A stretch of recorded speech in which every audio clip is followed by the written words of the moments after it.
All right, Marjorie. I'll get there as soon as I can. What's the address? The Glenmore Apartments, 1107 Pepperidge Avenue. 1107. Okay, sit tight.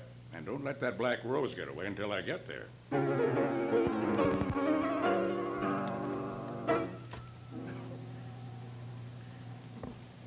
Nick, was Marjorie a very pretty girl when you last saw her?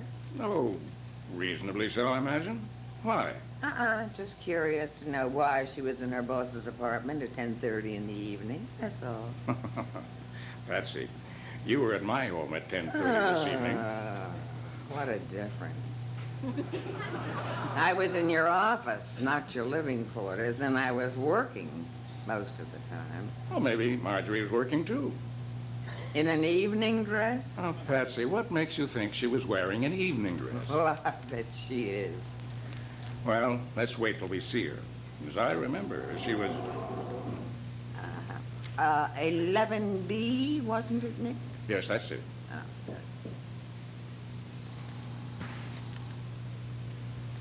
Who is it? Nick Carter. Oh, come in, Mr. Carter. Come in quickly. Oh, I just about went crazy in here with him. Where is he? Well, he's in there. Mm-hmm. Oh, yeah. Yes, dead, all right. Oh, look. There on the desk, a beautiful rose. Isn't it the most beautiful Patsy, thing? don't touch it. Wait, Nick. Don't touch it. What? Yes, you better not handle it. Oh. Mr. Brennan was showing it to me, and he pricked his thumb on one of the thorns. And just a few seconds later, he clutched at his heart, couldn't seem to get his breath, and fell dead. Where'd you get this rose? I notice there's no address here on the box it came in. This is what the rose came in, isn't it? Yes. He found it in his mailbox downstairs when we came in tonight. Oh, isn't that the most gorgeous flower you ever saw? Yes, Patsy, it is. Well, the petals are almost jet black. It's such a beautiful perfume. Yes, but notice something. You notice how the stem is literally covered with small needle-like thorns? Yeah. It'd be almost impossible to touch it without being pricked. What? Nick, do you think the thorns were poisoned? Well, very likely, if Marjorie's telling the truth. Oh, Marjorie. Mm-hmm. You say Mr. Brennan pricked his finger on one of the thorns on this rose? Mm-hmm. I saw a drop of blood on his finger right after he did it. Was it poison, Mr. Carter? Well, I don't know yet. Had Mr. Brennan ever had heart trouble? Symptoms are quite similar sometimes. No, he never complained of heart trouble in all the years I've known him, and I can't forget what I've heard about Ivan Krylov. Ivan Krylov? Huh. Who's he? A botanist, a horticulturist. He experimented with plants and flowers the way Luther Burbank did. He may have sent this rose to Mr. Brennan for revenge. Revenge for what? Yes. What's the connection between your Mr. Brennan and this botanist, Krylov? Why should Krylov want to send Brennan a rose with poisoned thorns? Well, I remember Mr. Brennan telling that Krylov claimed that Brennan and Miller, that's the firm name, Mr. Brennan was senior partner of it, that Brennan and Miller had cheated him in a business deal and that he threatened revenge. Oh, that was some time ago, and they've never seen him since.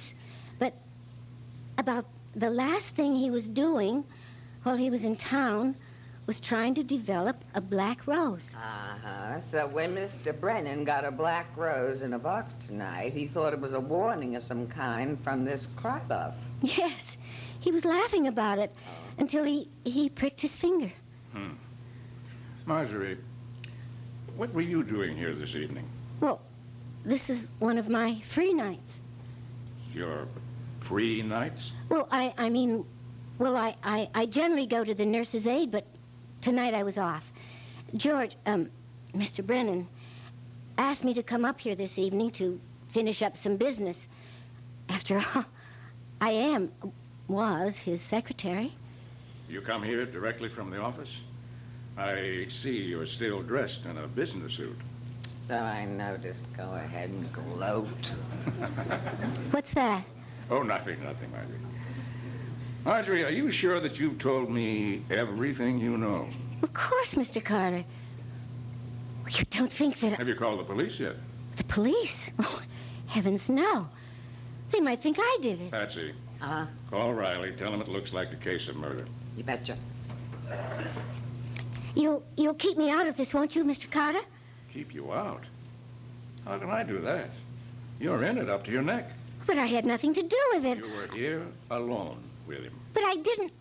Oh, why can't I go home now, Mr. Carter, before the police come? They'd never know I was here. Oh, yes, they would. You'd be amazed to find how many witnesses saw you here tonight. No, Marjorie. It'll look much worse for you if you try to run away than if you will if you stay. Just tell them you came here to finish some office business and so on, just the way you told me. But they may think I did it. Yes, very likely they will. And I'm not even sure myself that you didn't. But I didn't kill him. I didn't. Then act as if you didn't when you tell Riley your story. Okay, Riley says he's on his way. Right up, Nick. Good. Riley's not the brightest cop in the world, Marjorie, but he's honest and he's square. Just tell him the truth, and he'll see that you get a decent deal. Nick, I just thought of something. Yes, what is it, Patsy? Marjorie said that Mr. Brennan had a partner.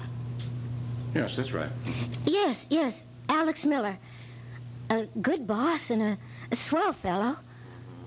If this man Krylov Marge told us about is trying to get vengeance on the ones who took his greenhouses away from him, that would include Mr. Miller, too, wouldn't it? Yes, of course it would, Patsy. That's a good thought. Call Miller at once. Find out if he's got one of those black roses, too. Right, Nick. If Miller got a death rose, too, Krylov must be in back of this. Well, now, it's too early to be sure of anything, Patsy. We'll see.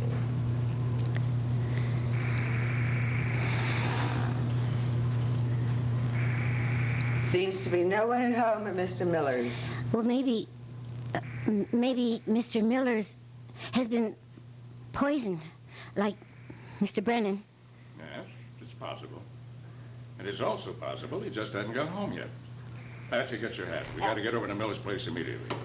If he hasn't already done so, we got to prevent him from poisoning himself in his black rose if he's received one. But surely you're not going off and leave me here with him? You'll be safe enough here, Marjorie. Just keep a stiff upper lip until Lieutenant Riley gets here. He'll keep you company. Very charming, if I know her. But, Mr. Carter, Sorry, Marjorie. Time's wasting. Come on, Patsy.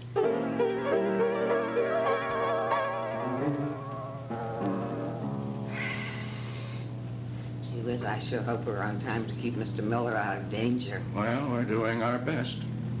Nick, did you look on that box that Mr. Brennan got? See if there were any fingerprints on it? Yes, Patsy, I examined it thoroughly. And if I could find no prints but Brennan's, whoever's behind this is clever and knows just what he's doing. Well, that must be Miller's house. The green one there, just ahead. Well, I guess we're in time. There are no lights on in the house.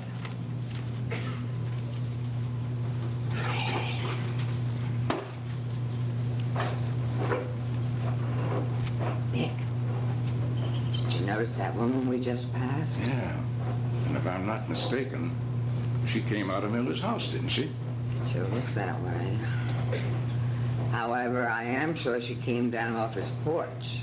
Quite an impressive-looking woman, isn't she? Maybe. What do you suppose she was doing up here? I don't know. Maybe. Maybe she's connected with the black roses. Maybe she sent them. Maybe she just left one here for Mr. Miller. Well, we can easily find that out. Where's Miller's mailbox? Let's see. Here it is. Here, right around the corner here.